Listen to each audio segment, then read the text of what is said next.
I first played Jade Cocoon back in 2002 when my uncle passed away and me and my family packed up in a van and made a cross-country road trip for his funeral. We ended up staying for a few weeks at a hotel and I had the chance to connect with one of my older cousins that I barely knew. Sort of a curse of being from a large family. He was fortunate enough to have gotten his hands on a PlayStation 2 while I was still stuck with Old Faithful, my PlayStation 1. Over the course of the next week or two we played all kinds of games, mostly GTA Vice City. One game that we played in particular that caught my eye was this PlayStation 1 game with a cool bug on the cover, Jade Cocoon. As soon as I popped it in, I knew that when I got back home I would have to find a way to buy a copy for myself. That summer, after we went home, anytime my mom would go to town, I would tag along and try to find a copy of Jade Cocoon, but by then, PlayStation 1 games were starting to disappear from stores. Eventually, I found myself at my local library and used a computer there to order a copy off of eBay. Pretty smooth thinking for a 12-year-old in the early 2000s. Now let's talk about why you should play Jade Cocoon.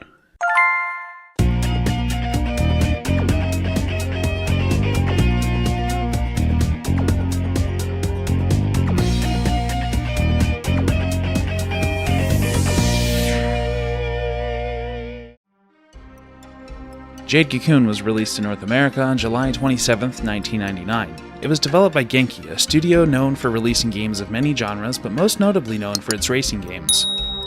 As well as Kengo, a fighting game series considered a spiritual successor to Bushido Blade. Localization was taken care of by Crave Entertainment, who assisted in localizing a rather large list of games from that era. One of the more interesting and standout aspects of Jade Cocoon's development was Genkis' collaboration with Katsuya Konda Character designer from, that's right, Studio Ghibli.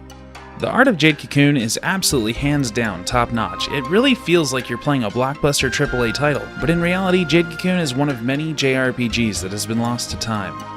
The game has an excellent soundtrack full of tribal drum beats and other music that really captures the feeling and ambiance of Jade Cocoon's world. The music was composed by Kimitaka Matsume, who does not appear to be a very well-known composer. His only other notable credits are a few sound effects in a Dragon Quest game and Katamari Forever. One of the more impressive things is the fact that Jade Cocoon also comes complete with an almost entirely narrated story. The voice acting in this title not only gives Metal Gear a run for its money, but it rivals even modern games. Not only that, but a lot of the voice actors that worked on Jade Cocoon are well-known voice actors. So you're probably wondering right now, how in the world have you either never heard of Jade Cocoon or never played it? I mean, if Studio Ghibli was involved and it has all these big-name voice actors, why wasn't it more popular? Why wasn't it more of a success? And to be honest, I can't really provide a concrete answer to that. This game came and left in a blink of an eye, and there really isn't a whole lot of information online about its sales numbers or development history. If I had to take a guess, I would say that it's due to budget constraints. Jade Cocoon probably didn't get any form of advertisement, at least in North America, aside from a few magazine ads. But other than that, I couldn't really find anything after hours of searching. I would assume that between collaborating with Studio Ghibli and hiring the well-known voice cast, it's probably fairly possible that there just wasn't much of a budget left. At least not for any real marketing. But again, that's just my theory. A game theory. There was also a lot of competition in the JRPG market at the time, so there may just not have been any room for Jade Cocoon in people's libraries, which is a shame. Shockingly though, Jade Cocoon did receive a sequel called Jade Cocoon 2, released on the Sony PlayStation 2 just a few years later. Many fans of the original did not receive it all that well due to some major design changes, as well as the story just feeling very disconnected from the original. There is, however, a lesser-known entry into the series called Jade Cocoon Gaiden that I just recently found out about. Jade Cocoon Gaiden was released in 1999 for mobile phones, and it takes place directly after the events of the first game. I think the most important thing that I should mention first about Jade Cocoon is how long it is. This game is incredibly short. It clocks in at around 20 hours, maybe. But despite its length, this game is probably one of the most heavily polished PS1 JRPGs out there. So what exactly is Jade Cocoon? Well, it's one part RPG and one part pet simulator. Well, sort of. Without going too much into the story right now, what Jade Cocoon brings to the table of both genres is pretty amazing actually. You essentially capture monsters, or minions as they're called in Jade Cocoon's many forests, and use them to fight, and they gain experience and level up just like any other character would in a JRPG. However, you can actually merge minions together to create unique minions, and the combinations are absolutely endless. There are a total of 175 obtainable minions, give or take, so the combinations are pretty close to endless. You can create some totally outrageous nightmare fuel if you want, like this tree spider alien thing that looks like it could have starred in a slasher B movie from the 90s. I can't stress enough just how awesome this feature is, and this alone is enough to pick up a copy and give it a playthrough. Now, let's talk about the world of Jade Cocoon and what it's about. The world of Jade Cocoon is covered in a dense forest. Most of humanity was wiped out in an apocalyptic event brought on by the god Elrim, who was angry at mankind for corrupting his divine spirit servants. The survivors of this apocalyptic event now live in small scattered villages spread throughout the land. These small villages must now endure the wrath of the ever-growing forest and the twisted and corrupt beasts that live inside. Each village develops a tradition of selecting a person known as a cocoon master to enter the forest and tame the beasts within to protect their respective villages. Our story follows the village of Cyrus, a small settlement built on a hillside with a cliff to its back and walls protecting its approach. A large festival takes place one day, which comes to an abrupt end when a swarm of locust-like monsters known as the Oni-Bubu attack the village. They spread a sort of poison, which makes many villagers fall into a deep sleep.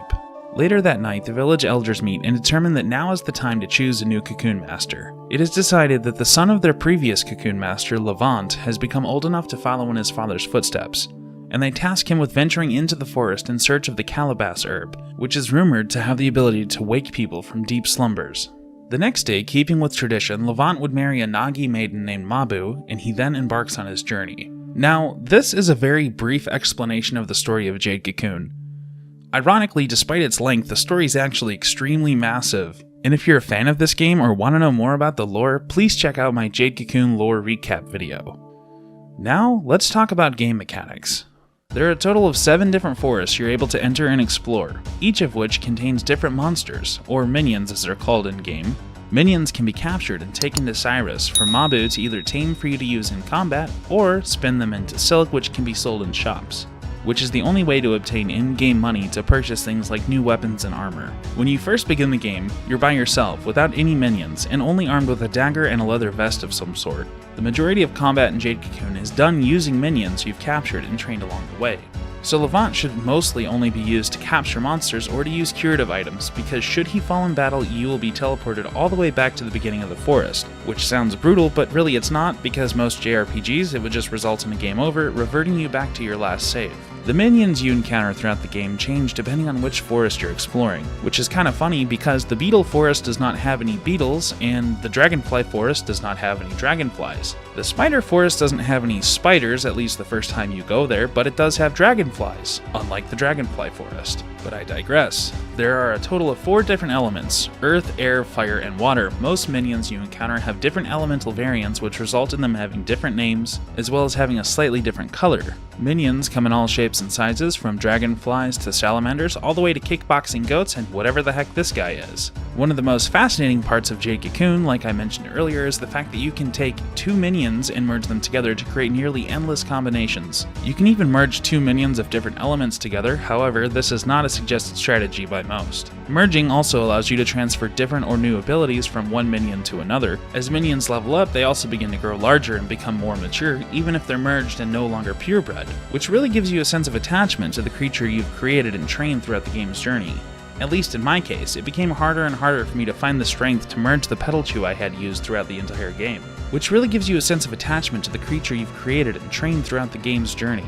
Minions are also able to use special attacks correlated to different body parts like claws, feet, horns, and wings, as well as elemental magic, which have unique names rather than just being called ice, fire, fire 2, etc, etc. Just to note, as minions level up, the only things that change are an increase in their stats and HP. New moves and magic can only be obtained through merging. At the end of Jade Cocoon's story, you have the option to continue playing, but you're locked inside of a never-ending corridor full of minions. The primary purpose of this never-ending dungeon was to continue training and growing your minions, because you could actually take your memory card with your Jade Cocoon save and battle against a friend who had Jade Cocoon as well.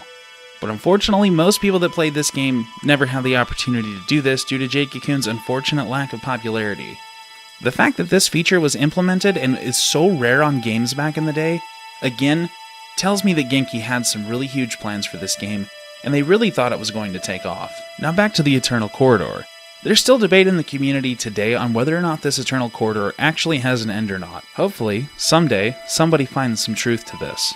The biggest selling point here, in my opinion, is the cinematic, fast-paced storytelling. Jade Cocoon manages to build a fully fleshed out world and tell a full-length story in under 20 hours. and if you miss even one conversation, you're going to miss out on some amazing lore. The storytelling overall, and the way in which the story is delivered, feels akin to Metal Gear Solid 1, which is a weird comparison because these games couldn't be any more different. But it's a great comparison. Great voice acting, high-end animation, beautiful pre-rendered backgrounds, endless minion combinations, and an amazing world and story are just some of the many reasons why you should have, and still can, give Jade Cocoon a shot. Jade Cocoon is a lot like that cute girl you fell head over heels for that one summer after your freshman year. She was a bombshell from out of town, and you were a goofy dork, but she liked you anyway, and you knew your friends would never believe you, and that's perfectly fine. The two of you enjoyed the time you had, despite knowing that soon summer would come to an end and you would both be going back to different schools. And although neither of you admitted it, you both knew that you would grow apart and each of you would just become a fleeting, summertime childhood memory.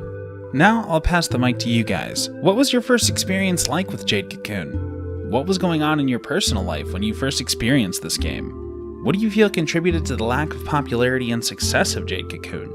And would you guys like to someday see a Jade Cocoon 3? Hey everybody, thank you so much for spending the time to watch this video. It was an absolute pleasure to make, and if you are into PlayStation 1 era JRPGs and you want to see more reviews, make sure to hit that subscribe button. And to those of you guys that have been following my channel for the last couple years, you know that 2020 has been absolutely insane for me with all of the big cross-country moves and career changes, and of course now I'm having my first baby, which is super exciting. I just want to let you guys know how much you mean to me and how much I appreciate you guys sticking with me over these last couple of years. And you know, in a digital age, real-life friends are really hard to find, but I just want you guys to know that I consider you all of my real friends, and I appreciate all the time that we get to hang out together on live streams. I know with the new baby I will probably be gone for a little bit, but I will make a return, and I'm looking forward to hanging out with you guys in Discord. We'll still be in touch, and in a couple months we'll be back live streaming before you know it. Thank you all, take care, and I'll see you next time.